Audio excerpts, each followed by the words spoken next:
This conference will now be recorded. All right, let's get this party started. First of all, I want to thank all of you for coming out. This is a great crowd, great turnout. It's a stormy night, and it just means a lot to me that you would take the time to come out here and meet with us and share with us what's on your mind, what we can do to help you, and basically just I want to hear from you. I want to know exactly what you think we need to be doing, what we can do better. If you have any criticism, we'll take that as well, but the other is much better. But to get us started here, I'd like to call it to order, and I'd like to ask my good friend Austin Kelly if he could open us up in prayer. Please. Most gracious Heavenly Father, we ask you to be with us tonight. We ask your blessing upon this meeting. Lord, we're facing some very difficult times right now with our country, and we ask your special blessing upon us, Lord, and guide us and direct us, because things are rough right now.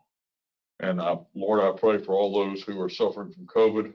I pray for the families that have suffered deaths as a result of this horrible pandemic. And I ask you to watch over our men in uniform, both in military and our first responders, as well as our men in blue.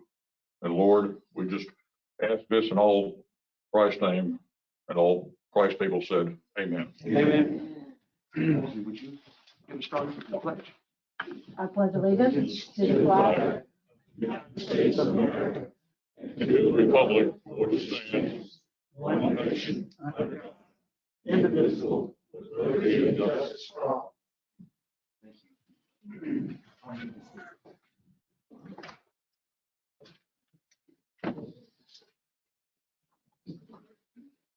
Hear more, I'm not going to use your gavel. I those things. Okay. All right. I wanted to first say that this is my second time here, and I'll tell you, I learned a lot last year. I have a lot more to learn. One thing that I found, your elected officials and appointed groups and community leaders have gone far and above, out of their way to help me. And every time I have a question regarding the region or Madison County or the city, they really have just been such a tremendous resource for me in my office, and I really do appreciate that. Secondly, it is, as Austin said, we face a lot of challenges right now. Last year when we met to today, a lot of things have changed. The world is a different place. The one thing that gives me comfort is my faith. I know that things happen for reasons, and I know that together we will be strong and we will make it through this. I've seen some of the best in people in the last year, and I've seen some of the worst tragedies, but every time the people around us pull together, especially in our rural communities, and it just makes me proud to be from North Florida and proud to represent you in the Florida legislature. Florida is a tremendous state. You will see things happen in other states. You will see things happen in other countries on a federal level and in every other aspect. But in Florida, I have confidence that we, through our leadership, will make it through this just fine. So I will get off of that stool and turn it over to Senator Alston for any opening remarks. Thank you, Representative Schoaf, and we have had a good partnership serving in the House together, and I'm just really excited to be taking on this new role. I have big shoes to fill. Senator Mumford was a legend and still is, and he's not too far away, so I still call on him and for his advice and guidance. But I am I'm really excited about the opportunity to work with you all and to represent Madison County in the Florida Senate. We do have a lot of challenges, and our rural communities have had challenges before COVID. And you know, I hope we can use this as an opportunity to build up where we have, you know, where we have made cuts in, our public health system. Frankly, I've spent the last couple of days out visiting health departments, and I actually was with Kimberly today at the vaccine site. I think our small counties are handling this vaccine rollout much better than our larger counties are, because I think the volume is less for sure, but you all know each other, and you all want to help each other, and that is what we need to do is give you the resources to be able to do that. So I'm excited about really we're here to hear from you all. And one of my big issues has always been, and it's now even more so, is expanding out rural broadband, making sure that every single household has access to internet. It's as important today as electricity was in the 20s, and even more so with COVID. And you have my commitment to work with you to work on that. And then I know there are a host of other issues. So we're just looking forward to hearing from you tonight. And I've had a chance to speak with many of you, and looking forward to hearing from you. But actually, let me introduce my staff. Jerome Maples and Bailey McCrary are here, and then I have three other, Lisa Wiseman, Melissa Durham, who was with Senator Mumford and Senator Lawson for that, and Katie Norman. So we're all here ready to assist these guys are here tonight. All right. Thank you, Senator. Appreciate that. Wanted to make a few announcements. The legislative session this year will convene on March 2nd, 2021. We're actually starting committee weeks next week, so we'll be busy in Tallahassee working on all of these issues starting next week. We have some deadlines coming up for those of you that would be submitting appropriation requests. I'll say everybody else, there's no deadline. You can call anytime. But for the House, it's going to be January 17th, and Senate, it's going to be January 15th. So 15th, you better know what you need. And that's it. So we'll get right into the discussion. I want to call up our constitutional officers first. I want to start with the chairman, Commissioner Ronnie Moore from Madison County Board of County Commissioners. And sir, I want to thank you for allowing us to use your facility. Oh, no problem. No problem. First of all, I want to thank you all for coming to our county in a warm, heartfelt welcome. And we're glad to have you all here. Thank the entire board here tonight. There's Commissioner March, Commissioner Kelly, Commissioner Waldrop, and Mr. Williams in there. that's right. I think he's a new dad. So Yeah, he's brand new dad. taking care of some important things right now. I have a list of items that we would like to give to y'all with. We have some additional letters if y'all need those also. And we thank you for your continued support of Madison County and appreciate you taking the time to visit our community. As a rural, fiscally constrained county, it is imperative that we not lose any of our state funding sources. And Madison County asks for your support for the following. Our county relies on the fiscally constrained funding that we receive and ask for continued funding on that line item for our rural county. And we're operating at 10 mills, and in a small rural county, 10 mills, it helps, but it doesn't go very far with a lot of challenges that we have this day and time. The next item, continued support for the expansion of the broadband internet into Madison County and other rural county areas. Senator Oswick has mentioned that, so we're glad that's on your radar. $650,000 to complete the renovations and improvements to the Madison County Agriculture Center for life safety and ADA compliance. You know, we've got to get it to where it's handicap accessible. Protection of the historic Withlacoochee and Suwannee rivers from world sewage. You know, we talked this a little bit during some of the meetings that we had up in Tallahassee with you all. And our neighbors from the north, they're not very friendly when it comes to this particular problem that we have. As a matter of fact, we created a task force here. Several counties have joined with us on that task force through the Regional Planning Council, and they're assisting us in trying to get this problem resolved. Also, support for the Suncoast Connector Toll Road terminating in Madison County at I-10. We did send in a resolution supporting that here in Madison County, and we were glad to see that terminate here in Madison County. Funding for the infrastructure-related projects that would help attract businesses and jobs, more specifically, funding to extend water and sewer on State Road 14, which is exit 251 on I-10. A lot of times we talk with different commissioners, and they would love to have a major highway running through their county, like I-10, but unfortunately, some of them don't. But that's our goal mine. All we need to do is be able to entice people to stop, spend some money, generate sales tax revenue. That would help. So we just need some help with some infrastructure there. Funding for construction improvements to our county jail, which was built in 1992. Over a period of time, we have some improvements that need to be made here. And we offer support of the Madison County Memorial Hospital's $350,000 legislative request for an operating room to provide residents with access to bowel surgeries. Any help we can get there with our hospital will be a great improvement. Those that I have, all that I have, and as I said earlier, we have a letter that we give to just want to mention one other thing, COVID-19. I did get my COVID-19 shot today. Feel good so far, no side effects. And we just need to get more people involved in doing that. This is a serious pandemic, and we definitely need to get it under control. Again, thank you all for coming. Thank you, sir. Appreciate it.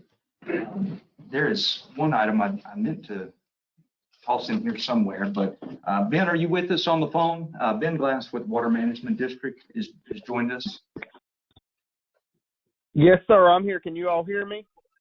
Yes, sir. Loud and clear. Ben, not to put you too much on the spot, would you mind speaking on the sewage spill issue to give a brief update on where we are? Yes, sir. I'll be happy to. My understanding from the district, there's some good news, but there's obviously still some work that needs to be done. So the spill that occurred earlier in January out of a manhole in the city of Valdosta, that spill actually went into the went into the Alapaha River, a tributary of the Alapaha. So that individual event is not associated with the current contamination that the county is dealing with. To the best of our knowledge at this time, that the current issues are being caused from upstream contaminants upstream of the city of Valdosta being washed into the river through the recent rain event, stormwater. We understand the Georgia Environmental Protection Department is working on identifying what those sources are. The good news is the equalization basin at the Withlacoochee plant at the city of Valdosta has been completed, and through these current rain events did function as designed. So there was no stormwater infiltration problem at the treatment plant where there historically has been. That's the situation as it stands today, Representative. I'll be happy to answer any questions to the best of my ability. Thank you, Ben. If they come up through the meeting, we'll call back on you, but I appreciate that update. Yes, sir. All right. Bart Alford, Chairman of the County School Board.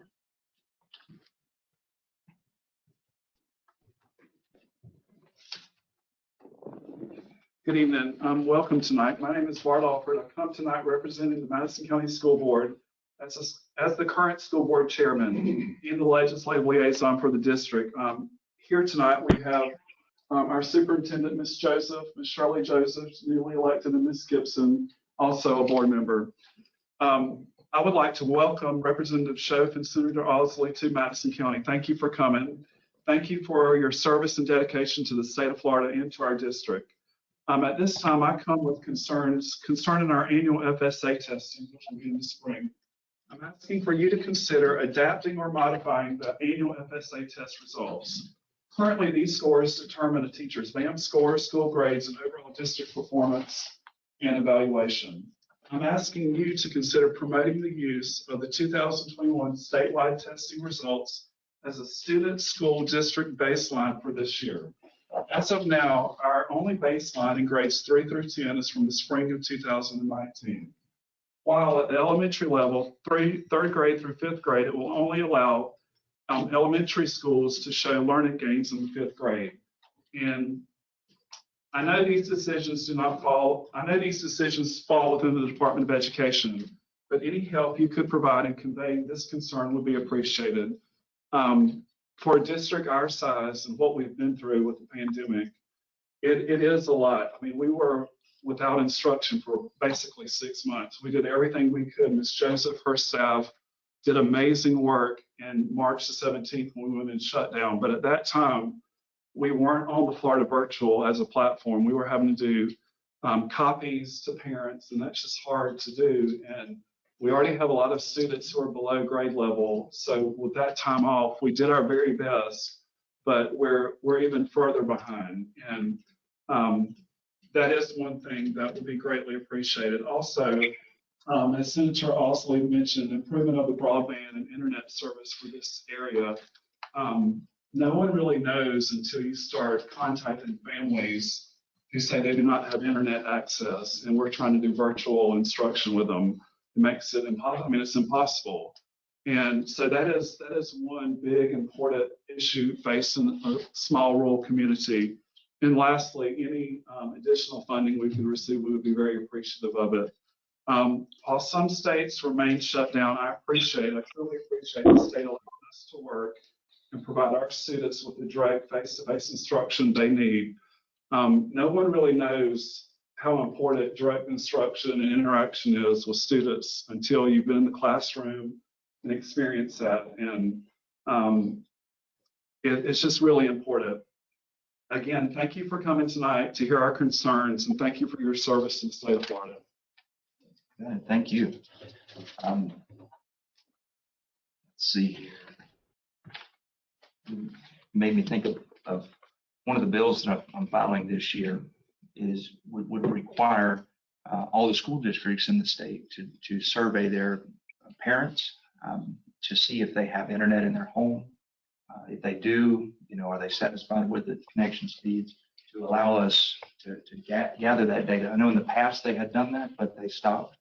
And so we need that data in order to know exactly where we need to focus on the digital divide and broadband expansion. So that's one thing we'll be working on. All right, let's see. We've got Lee Barfield, County Property Appraiser. Lee, come on down. Thank you. Thank you. Well, welcome aboard. It's nice to have you here, Ms. Osley, and glad to have you back. You've really had a lot on your plate since you've come into office. Major hurricane and now the pandemic. So we appreciate all you do. We do, and I'm sure you'll do a great job, Ms. Osley. We're continuing to just do our work as we normally do in the property appraiser's office. We are seeing a lot of growing. People are wanting to get out of the larger areas and move to smaller areas. Property is selling for good prices, and we like to see that. It's a lot for a small office, and with all the rules and regulations that we have to follow, one of the things that the Property Appraisers Association wants to make sure is that the funding for small counties in aerial photography is taken care of. I'm sure you've heard it from other smaller counties, but those 50,000 and below really need that, because it would cost Madison County $66,000 approximately to fund photography. And I'm sure my board members back there wouldn't like to see my budget increase $66,000 because the statutes require that we have photography every 3 years. We use that for our audits with Department of Revenue. We have to classify our lands. It's good to see when timber's been cut and it's been changed to cropland, vice versa. When new buildings are built, we can see that easily. It's just a really good tool for our job. And we just ask that whenever that comes up and funding starts getting cut, that's not one of the things, especially for our smaller counties. And just appreciate you being available and being here in Madison County. Thank you. Feel free to call me anytime. Thank you. that aerial issue is very important, especially when you start shooting a large section. It cuts that cost down, but each county individually is too much. Well, and even in a storm situation, it would help with that as well to figure out the damage. All right. Billy Washington, clerk of court. I've learned that most everyone knows Billy from Jacksonville, Pensacola, so. That's a good thing. First of all, I just want to thank both of you for taking your time to visit Madison County, right? And just to listen to what the issues that Madisonians feel are important to them, and that's important. Also, I just want to say that given the events that happened yesterday afternoon in DC, it's encouraging to see lawmakers of both sides of the aisle who work together for their constituents.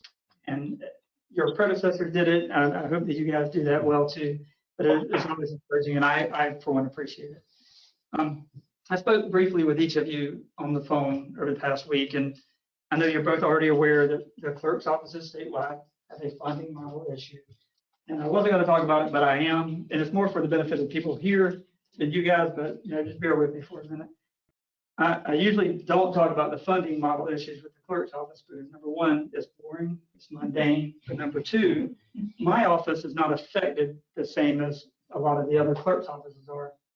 Because as you're aware, clerk's offices operate like businesses from the revenues that they generate or they receive. And as a result, civil traffic citations, so traffic tickets, largely fund clerk's offices because they're generally paid promptly. They take very little time and effort to process in the office. And because our sheriff's office and the FHP are diligent in enforcing the traffic laws of the state of Florida, Madison's clerk's office benefits greatly from that. And we are, on a percentage basis, one of the more profitable offices in the state of Florida. I hate to use that term because I don't need to profit. That's not my job. But in other words, we normally draw more revenue than it costs my office to operate. So my ability, though, to utilize that excess revenue is capped and managed by a statutorily formed corporation called the CCAP. And my excess goes to help fund other clerk's offices across the state, as you are both aware, that are not in the position that my office is in. And I'm absolutely fine with that. I understand that the statewide court system is a statewide issue, and I'm part of a statewide solution, so I get that. However, COVID-19, and you've probably heard that a million times, you'll hear it a million times tonight, really exposed a fatal flaw in the funding model.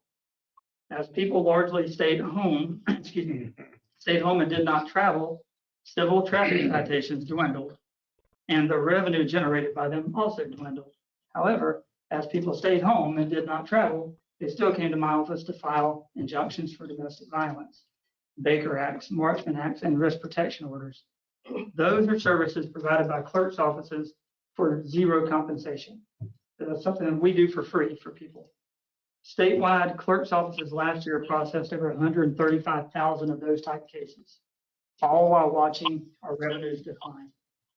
And people here, I'm sure, will say, well, Billy, you were still able to get your job done, so what's the big deal? Well, here's the big deal. During the last fiscal year, I and all the other clerks across the state were forced to decrease our overall budgets in the fourth quarter, essentially equating to a 52% decrease in my budget in my office in one quarter. Luckily for me and for the people here in Madison that I serve, I was down a position and I had another person retire early. So I did not and could not replace that person anyway.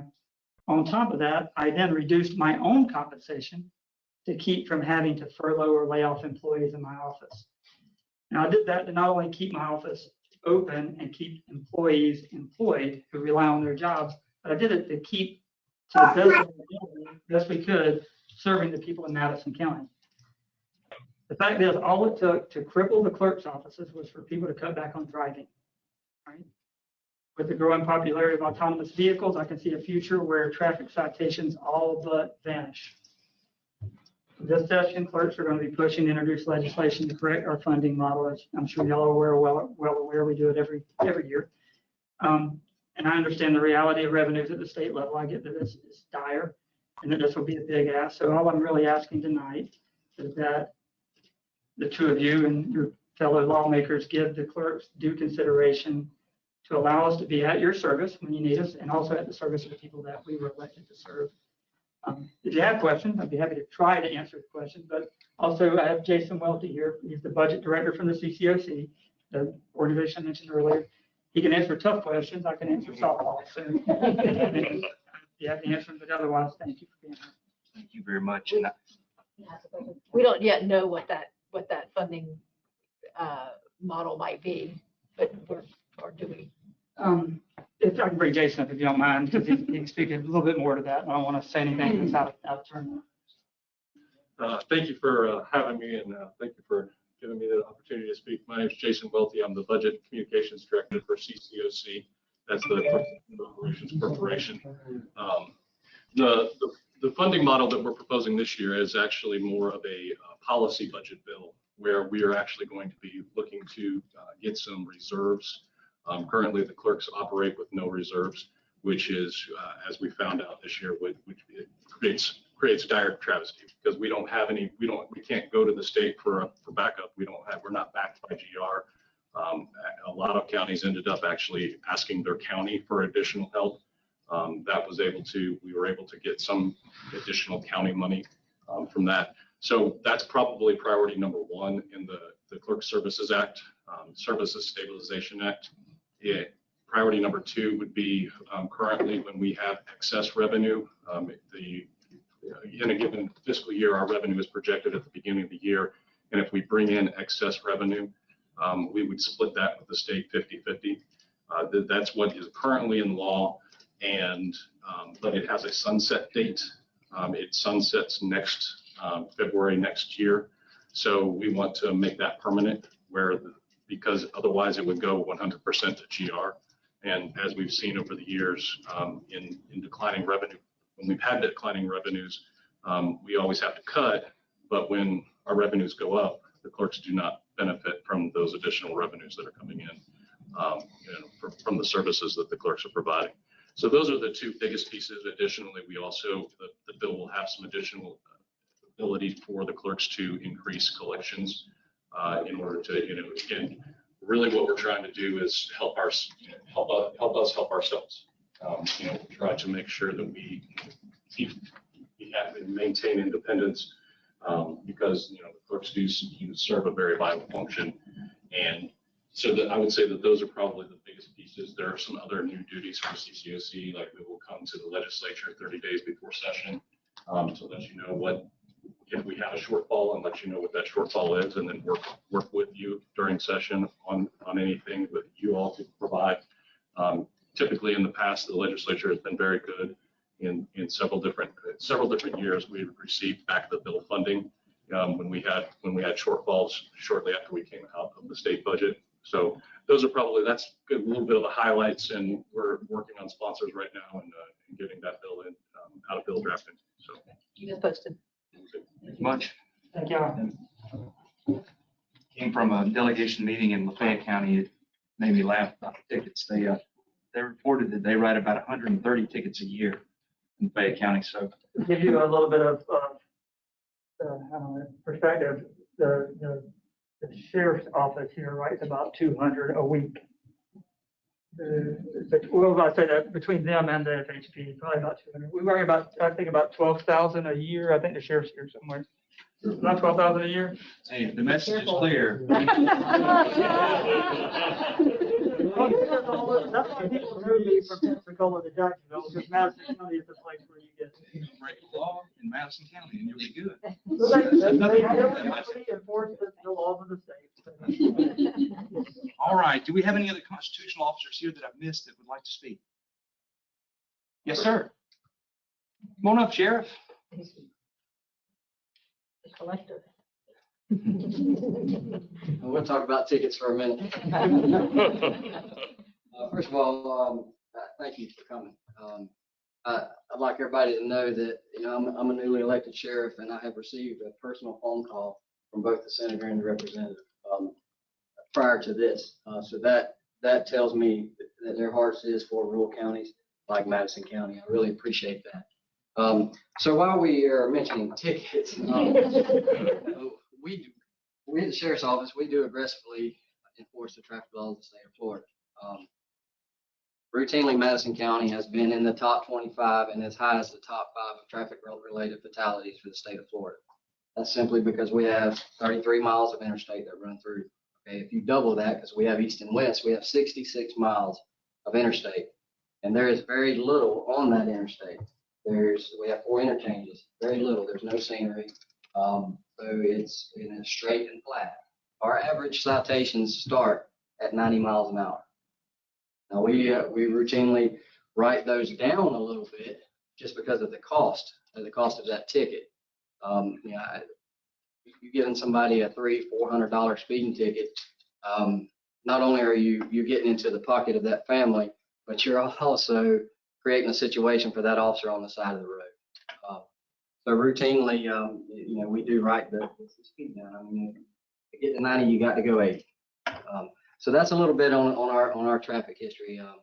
And we also we have a dedicated traffic unit. It's 2 deputies, and we deploy them out in the county where we get complaints, whether it's school zone type complaints or a neighborhood complaint. We also use them for those duties. So that's a little bit on our traffic. We do write a lot of tickets. So yes, you need to slow down when you come through Madison. So just a couple things. I won't take much of your time. Again, I do appreciate you being here. Some of the things that I would like to, as a newly elected sheriff, that I would like to see from Madison County is some support on getting some funding redirected back for the Guardian program. We have a total of 8 schools that qualify for an SRO or Guardian. And with that comes a substantial cost. You have equipment, you have training hours, which is manpower. And we currently have 9 Guardians. And for a county like Madison, it's really tough to absorb that cost. I mean, that's something that that we haven't planned for. It was put on us. We will do this. We had funding, and now the funding's been redirected. Thank goodness we have a great relationship with our school district, who we work together to make this happen, to meet the requirements.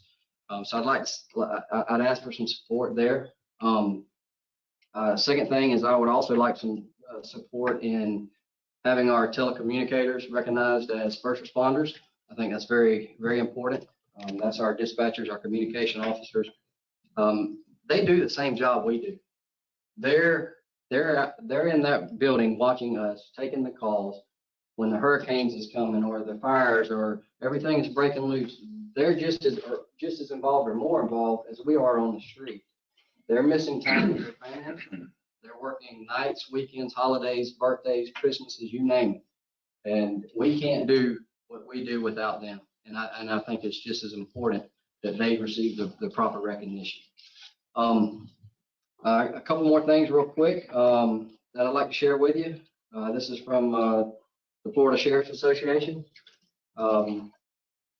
There will be some priorities that for the 2021 session, and this will be a collaboration from sheriffs across the state. Even Madison County had input in these. One of the priorities will be the use of drones. I don't know if Madison County ever be able to afford a drone.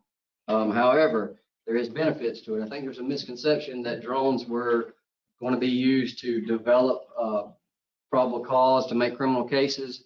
That's not what we're asking for as law enforcement. What we're asking for is the ability to use them to give us a better perspective. For instance, say a large crowd control. If we have an area with hundreds of people, we can get an aerial view, and that will give us a better ability to police that area. Traffic and everything. It's not about developing a criminal case. It could definitely assist us in obtaining evidence at a crime scene that has already occurred. So it's came close to passing, I think 3 times now, maybe twice. So some support with that would be much appreciated. Another priority, and I would even put this one as number 1 for me personally, is there's a loophole in sexual offenders being registered. And what it is And it's simple statute wording. So what we're looking for is to close this loophole where currently the statute says that a sexual offender is not required to register until all fines and penalties have been paid. Makes no sense to me. So if a person has been found guilty of an offense that classifies them as a sexual predator, sexual offender, and they have court costs, and they have not paid that court cost, they are not required to register yet. So they're out here, and we don't know that. It's a loophole. It's wording. To me, that would be my priority from the FSA standpoint. Yes, sir. And the third priority would be controlled substances and drug control. Mainly to modify the current law of unlawful killing of a person by distribution of a controlled substance by removing that the drug be determined to be the proximate cause of death and to have cause tended to the death. And then there's some other language that would also enhance the penalty for a person who took a narcotic from a dealer, but had an incident, a reaction, but survived. We could enhance the penalty to that dealer for providing that narcotic. Currently, we don't have that ability. I think those are three good priorities for the Florida Sheriff's Association to attack. Again, locally, I would really ask for support on the telecommunicators, redirecting some funding back to the Guardian program, and also the closing that loophole in the sex offender registration process. Thank you. Thank you for your time. All right. Any other constitutional officers? I just want to say I'm Heath Driggers, newly elected SOE in the county. I've met both you guys. It's a pleasure to meet y'all. If anybody needs me, just give me a call. Thank you. Telling you have an important job, and it's getting more and more important every year. All right. We will move on to public comment. Now, I will say this is the biggest crowd we've had all year. As long as everybody keeps it, to the point, there's no problem. But if anybody wants to give a sermon, we're going to have to ask you to sit down. We don't have that. So let's see. Oh, thank you, sir. I completely skipped the municipalities. I'm sorry. All right. Do we have Jerome from the city of Madison? Yes, sir. Come on up. I'm sorry, sir. Good afternoon. To the Honorable Senator Housley and the Honorable Representative Schoaf. The city of Madison would like to thank you for permitting us to not only appear before you, but to share things that are of concern. I do have with me two of the city commissioners. I'd like to introduce them. We've got Commissioner Thompson and the mayor, who is Mayor Rainey Cooks. And I'm going to ask the mayor to join, if you don't mind, please.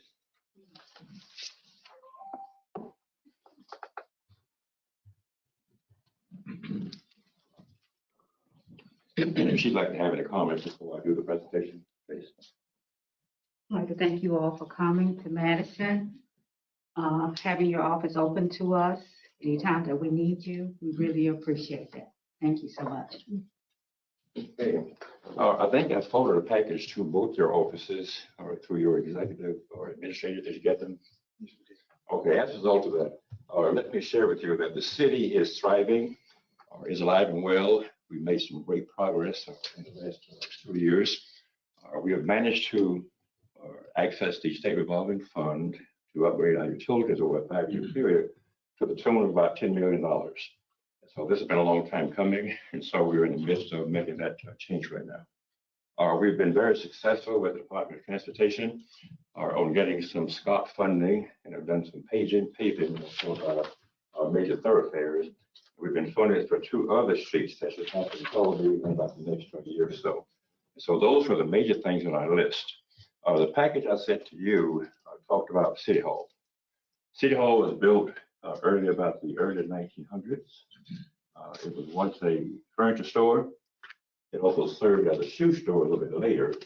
And contributed to the architectural design of that area. All the roofs are flat. So every time it rains, the roof on our building holds water, the drainage system does not work. We try to do all we can to make sure it does, but we've had no success. And so to that end, what I'd like to do is I'd like to consider seeking some funding to renovate City Hall. I will share with you that in your packet, I did ask for $175,000, $25,000 city match. However, this afternoon at about 3 o'clock, our consultant, Mr. Walker Dean, has found us a grant at the federal level for $150,000 with a $50,000 match. So I think that's a blessing in disguise. So all of a sudden, the city's needs now are not as great. And so we would ask you to consider assisting us with the $50,000 match. We think we can do the rest with some self-help and some local vendors to get that facility up to par. Number one, it looks bad. It's rusting. Our bricks are still intact. The foundation is good, but it does need some cosmetic attendance both on the outside and the inside. And the roof being primary. Imagine a flat roof holding water versus an A-frame that would take care of that. Inside the facility, got watermarks. I think the pictures will show you that.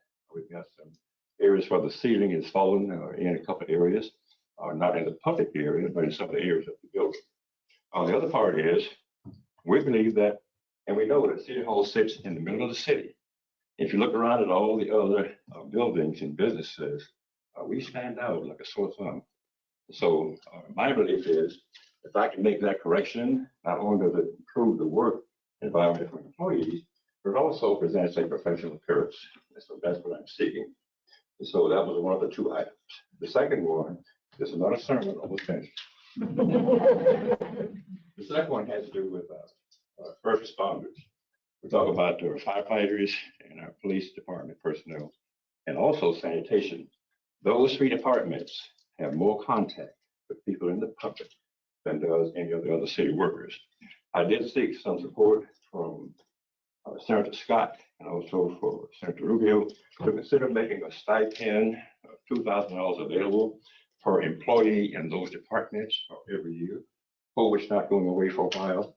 And you can imagine sanitation now, they handle hazardous material all the time. You talk about nursing homes, and other care facilities, they provide this service. As far as firefighters and police go, you know the rest of the story. So if all possible, I would like to consider a $2,000 stipend annually for our first responders. And with that, they're good. The other thing that I would like to ask for help with, and I haven't mentioned it to Jerome, our city manager, is a shelter for our homeless. I received a call the other night from one of my residents in my district where there was a gentleman sleeping on the floor in front of her house. There is no shelter in Madison County. So we do dearly, if possible, need help with that. Thank you. Okay, any question about any? Good information. Thank you. Okay, super, thank you. Thank you.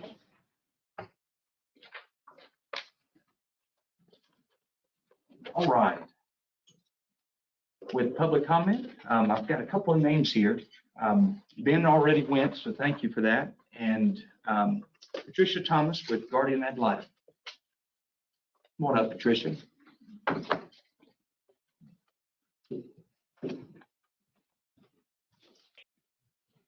I'm Patricia Thomas. I'm the circuit director for Guardian Ad Litem in the 3rd Judicial Circuit. Excuse me, my voice is getting on. Most people don't even know what Guardian Ad Litem is unless they come in direct contact. So I'd like to give you just a little brief overview of what we actually do. Guardian Ad Litem represents abused, abandoned, and neglected children. Children that have been removed from their homes and brought into the dependency system. The judge appoints us, and we represent the child's best interest, not the state, not the parent, not DCF, the child's best interest. We make sure that their needs are being met, medical needs, educational needs, physical needs. And we also make sure that if they get to go home, that that's the right decision and that that home is safe. If they can't go home, we try to make sure that they are either adopted or parental, what we call PG, parental guidance, and that that's a safe environment and the best situation for that child. Currently, we have in the last year served 830 children in our 7 rural counties. That's no easy task. I'd like to take this opportunity to thank our community partners, because a lot of you guys donate to Guardian ad litem or have helped with Christmas or various fundraising events that we've done through the years. We couldn't do it without you. As most people know, we're primarily a volunteer organization. We only have currently about 22 employees to serve 7 circuits, but we have about 100 volunteers. We couldn't do it without the community support that we get from you guys. We can't do it without y'all. We're like everybody else. We experienced budget cuts. We lost some positions. We got cut in several different areas. The only thing that we're asking for is that we could get some more funding, and not a lot, just enough to cover the areas, because due to COVID and all the children being home, our numbers are now jumping as kids are going back to school, and I mean, they're jumping quick. So there are areas, especially the larger areas, not so much the rural, that really need that funding. There are a couple of statutes that we're looking at that we would like to see improved. One is adoption. We would like to try to get the adoption process more streamlined so that it would go quicker and help that child find that forever home and have a stable environment. The other one is that we have children that age out of the system that never get adopted, never get a permanent home, never get a permanent situation. And those children don't get the same benefits as adopted children or PG children. So our main concern there is educational, because we would like to see that they get college education, that they get, extended help and assistance. There are some programs that do help them, but the biggest variance is on the college education. So those are things that we've got coming down the pike that we're working on. And I can't thank all of y'all enough for all the support, and we hope that we continue to receive your support, especially the communities, government, because we can't do it without you guys. Truly, our job is changing the world one child at a time, because every child that we help, that's a child that's a success story. That's a child that has a better situation. And as he's already heard me say, how many people get to do that? If you really want to make a difference in your community, we're it. Give us a call. Because we can make a difference in our society. We can lower crime. We can create better situations for children, have them making better income because they get a better education. That's what Guardian ad litem does. We advocate for children. Thank you, guys. Appreciate your time. Thank you. You guys really do God's work. We appreciate you. All right. Rick Davis. Is Rick on the phone? Okay. Rick wanted to talk about the Valdosta spill. We covered that a little bit earlier. If it comes up again, we'll get Ben on the phone. Next one, I've got Mac Prim. Hold up.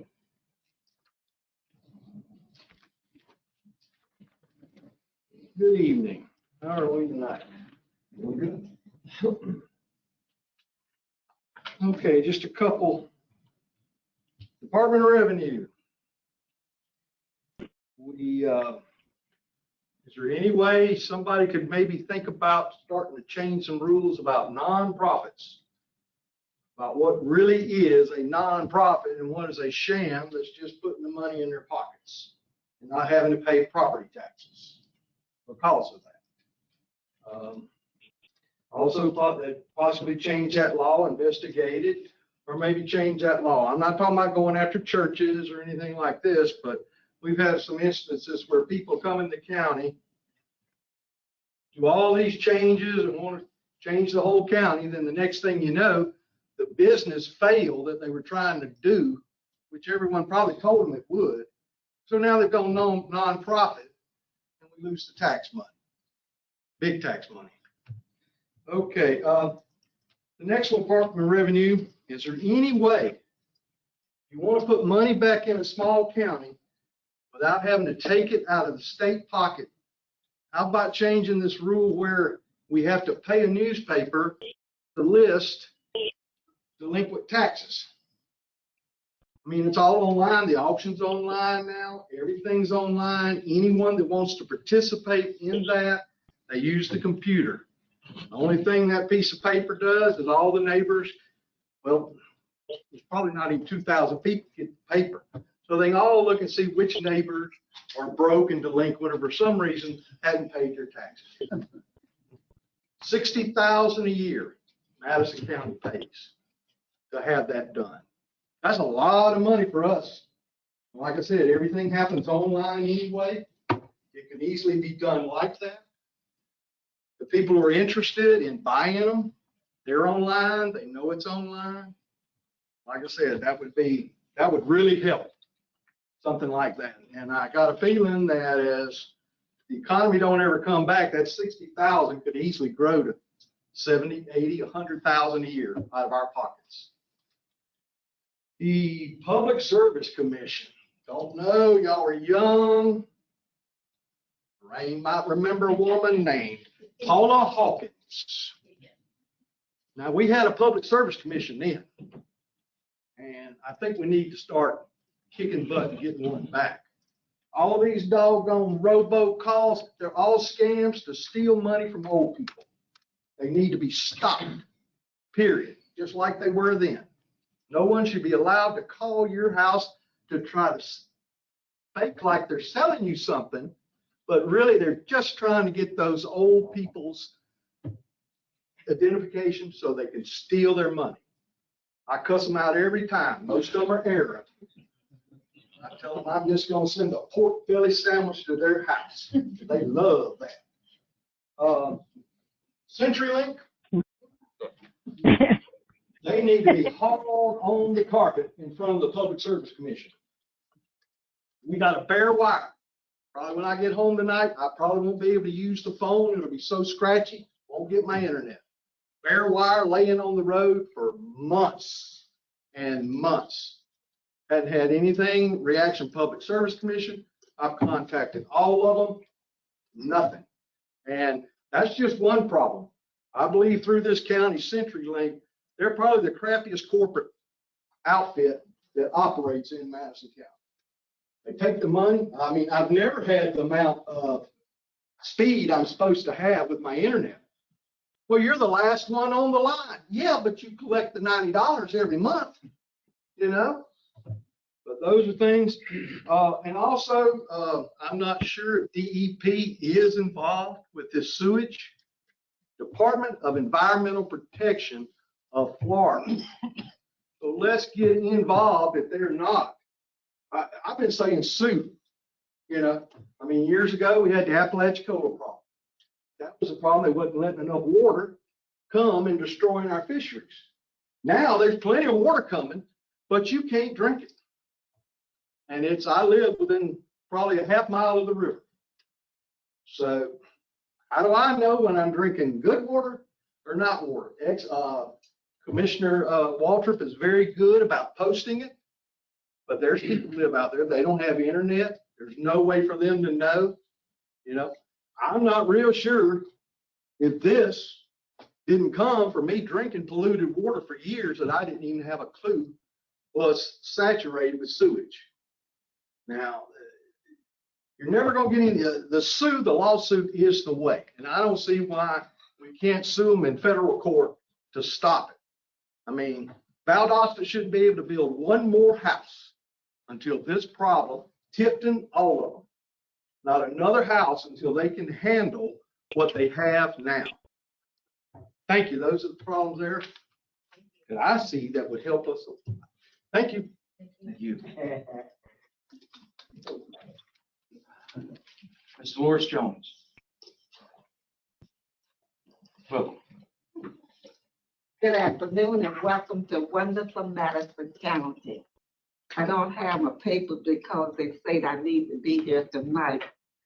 So I'm here. And what I'm here for, two things, I didn't put but one, but a second thing I'm gonna talk about. I'm talking about, let me put this up, that it was a minister and he died recently, good one, that we were planning a camp for our inmates when they return. I have a place where we could help educate them before they go into different places. Let them know that we have where they can get a job, where they can further their education, or just a place for them to stay before they leave the institution. But I'm going to continue to work with that. And if there's any funds, but if you know of any place in Madison County or the United States or anywhere that they have a something like that we can help our inmates when they return, because some of them have no place to go. And then they get with others and they form a bond, which caused a problem in our community. So I'm interested in that. If you can see whether you can find someone or someplace, some money where we can somewhat develop this. I get with my commissioners and they can help me with that. I'm quite sure they will. Now, the other thing is in my community, we have something, you may not never heard of this because you're probably from the city. We have something called buzzards. And they are almost taking over our community. Buzzard like the bird or the? It's a bird that. Yeah. They're all over the water tower. And we have them in Madison County and look like they are spreading. You don't want to be underneath them when they spread. They are spreading, and we had some, the other day I was riding with some tourists and a buzzard looked like he was coming low and she was faint. I don't think she really knew what it was, but it was a buzzard. So I've been to the county commission, I've been to the city commissioners, and they told me that they can't find nothing that they can do about the buzzards. Since you all, I don't want to give me a word that I can use that big time people. That you can find something, someplace in this series. Because we believe that eventually they're going to bring a disease into Madison County. And then it's going to spread to Tallahassee. And that's going to be Florida problem. But if you can see, buy me some money or something for the inmates' care when they return, find something that we can do about the buzzards in Madison County. And that's, I'm sincere. I'm a sincere person. And I will follow up on you. Let me know. I think I have a call. If you can't, be frank with me. Say, I can't find nothing, DJ. I can't find no money for nothing you ask for. I appreciate you and I love you. Love you. God bless you and you have a wonderful year. You made my night better. I appreciate that. I'm going to tell you the solution to the buzzards, though. It's just a 12 gauge. It's a long way away, and you better talk to the sheriff first. Federally protected migrating birds. Federally protected, you can't shoot them. All right. If you really get rid of them, kill one and hang it where they're roosting. Then they'll just go somewhere else. It don't work. All right. Time out. All right, we've got Daniel Griffin up next.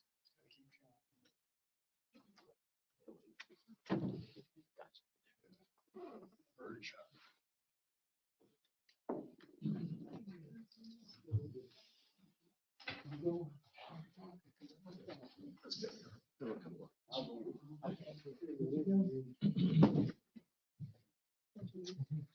job. Good job. Good job, Mac. What I'm going to talk about is our statutes and monuments we have across the state of Florida. I mean, there's some laws that, protect them, but for the most part, they really don't do anything. I mean, as you see with the handouts I gave you, just over Thanksgiving weekend, some of our president's monuments were defaced. Can you speak up? Oh, sorry. Just pull that microphone a little closer. But, like I said, over Thanksgiving, monuments to our presidents, were defaced, destroyed, and the penalties for these are just not strong enough. It's not a deterrent, and it's not just, kids out there, throwing a little bit of graffiti. They're really destroying these things. And these are a part of our history. Our history is very important because it teaches us where we've been and sometimes directions we need to go, sometimes directions we don't need to go. And I mean, there's monuments to, our fallen soldiers, especially, like the 9/11 monuments, our World War II veterans, our Vietnam veterans. And this hits very hard, in my heart because, I served in the military. I was deployed to Kuwait whenever 9/11 happened. So, I've had friends that were killed over in Iraq and Afghanistan.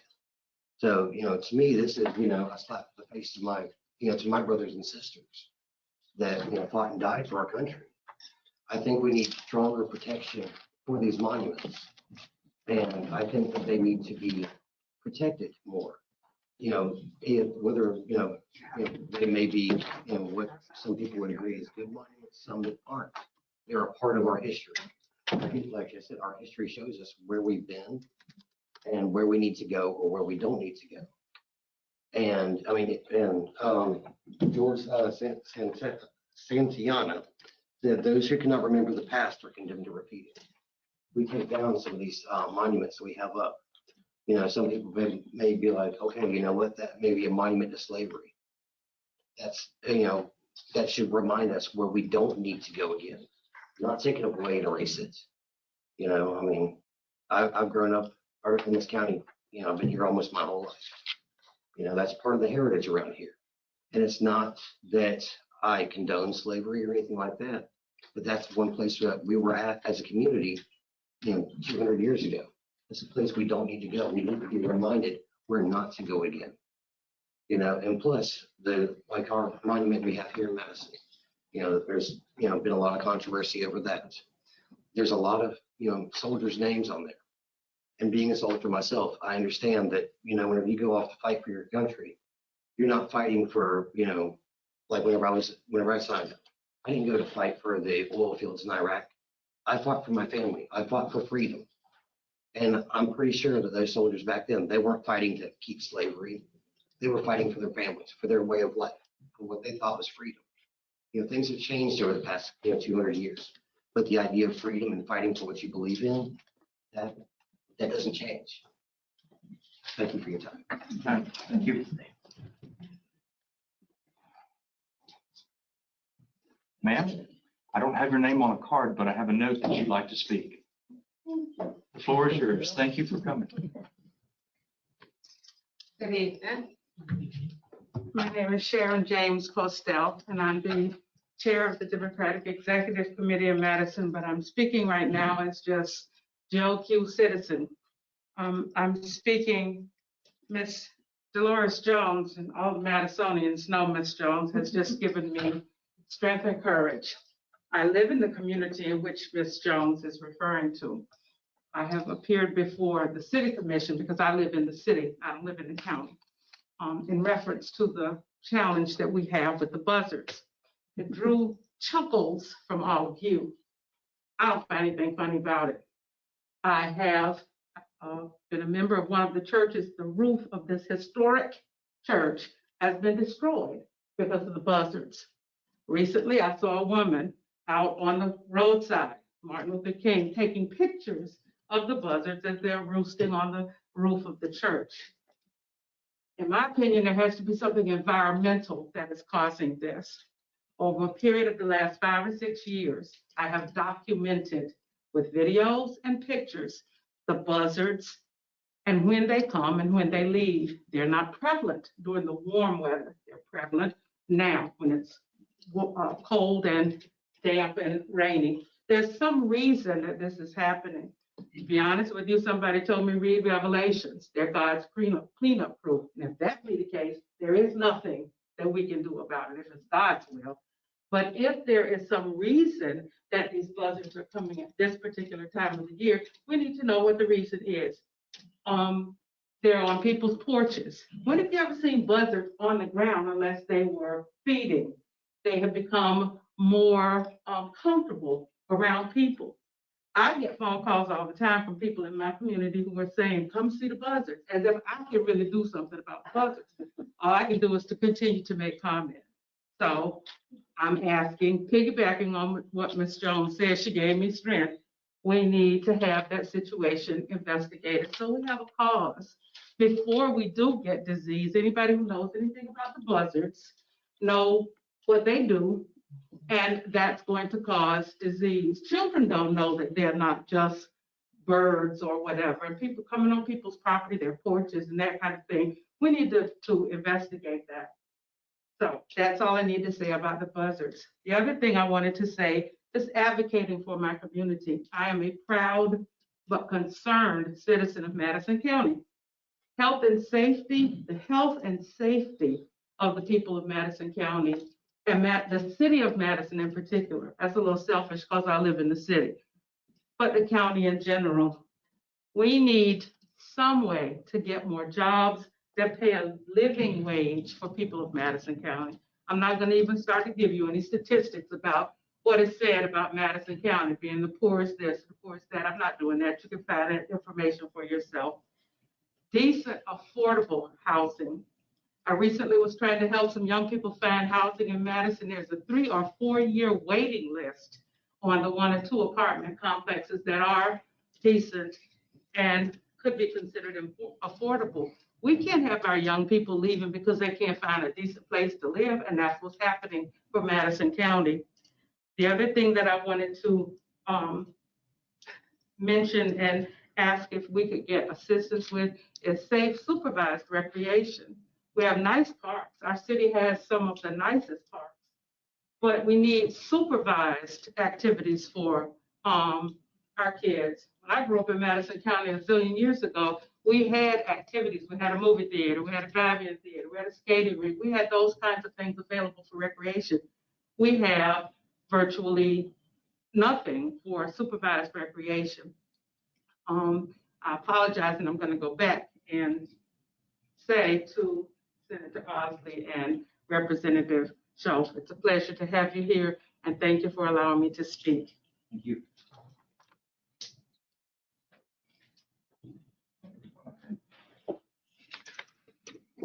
Okay. Is there anyone else that would like to speak? Is there anyone on, oh, I'm sorry. Come on up. Okay, thank you.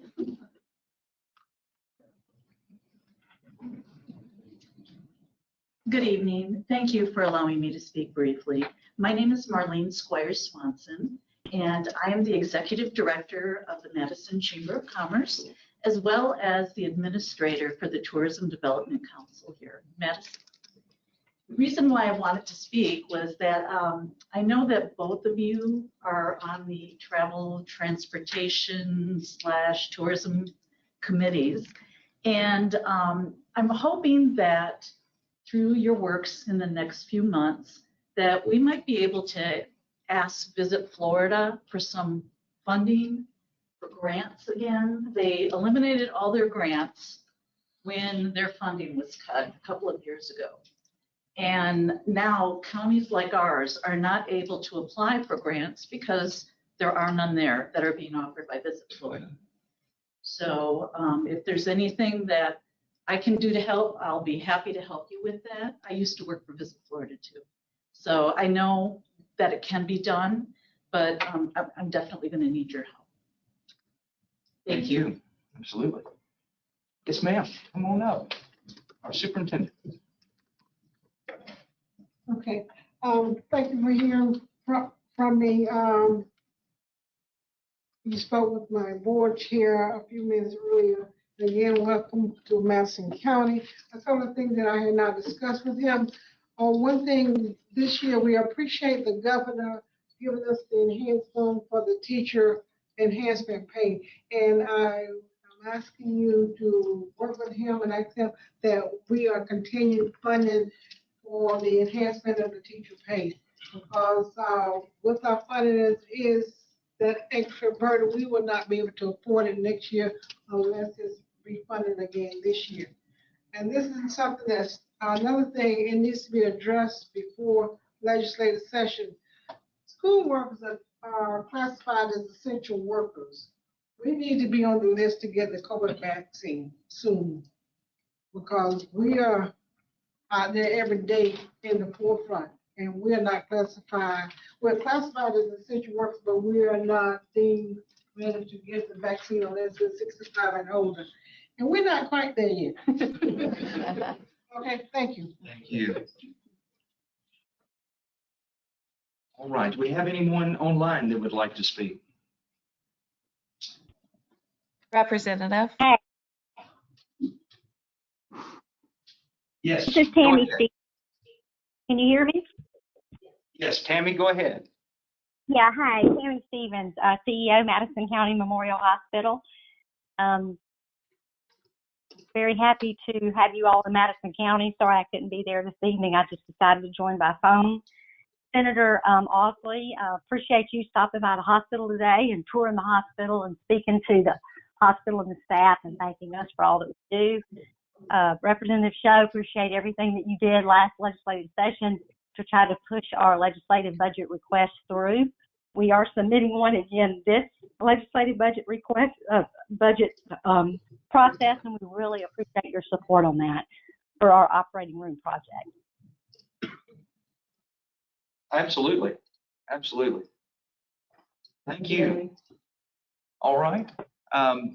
Who's next online? Representative Shove. Hi. This is Diane Head with Career Source North Florida. I appreciate you guys being in Madison tonight. I apologize I was not able to be there. I have a few things just for updates on the Career Source system. Just a reminder that we would really like to see the SNAP and TANF funding remain maintained as it is, because as people start going back to work, we need those funds to help them return back to work. We also, just a reminder that we are here. My region serves 6 counties: Hamilton, Jefferson, Lafayette, Madison, Suwannee, and Taylor. Both of you serve multiples of those counties, but we are here to serve your constituents. So anything you need or your constituents need, feel free to call me. Your offices have already called me at various times asking for assistance. So we're here to continue to do that through recovery efforts. We do ask legislatively for a change in the requirements for a level 2 background screening. We actually are required by our agreement with DEO to have our staff level 2 background screened. However, the law does not allow us to do that. So we ask for a change, and I can send your offices that change of language that we're looking for in that statute, just to save a little bit of time. So we also ask for support in the full use of the Sadowski Act funding for affordable housing, and continued apprenticeship expansion throughout the state. And again, just a reminder that we're here to serve you and your constituents, so please reach out to us. And everything that you've heard already tonight, which has been quite a lot, you know, it's across the whole spectrum of issues socially. Just remember that all of those are workforce issues, and those are things that we are involved in and want to be involved in finding the solution for. So feel free to reach out to me. You can get my contact information from Sherilyn, or I will certainly send it to your office with the language for the level 2 background screening requirements. All right, thank you, Diane. I appreciate it. I know you mentioned apprenticeships, and I just filed this week and got the bill number today. It's 176, but bill for apprenticeships. I'm thinking about appropriations. So looking forward to working that bill. Hopefully we'll get it through this year and get it signed into law, and it'll give you a lot more tools, Diane, to implement those programs locally. Thank you so much. Do we have anyone else online?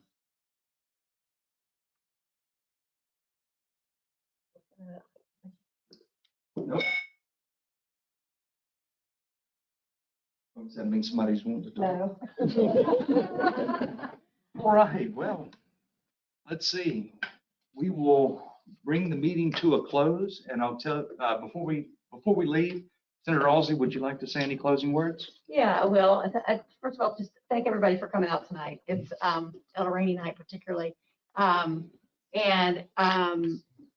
We didn't tell you about our committee assignments, so just real quickly, I'm excited about getting to work next week on 2 committees related to agriculture, 2 appropriations committee. One is Ag, Environment, and General Government, and also the Tourism and Economic Development, both appropriations. The Ag Policy Committee, the Energy and Environment Policy Committee, and the Select Committee on Pandemic Response, which I'm very interested and excited because I think we're going to touch on a lot of the issues we've talked about here. Fiscally constrained counties, the health system, these education issues, all of the broadband, all of those are issues that I hope that we're going to be able to address, over the next 2 years on that committee. I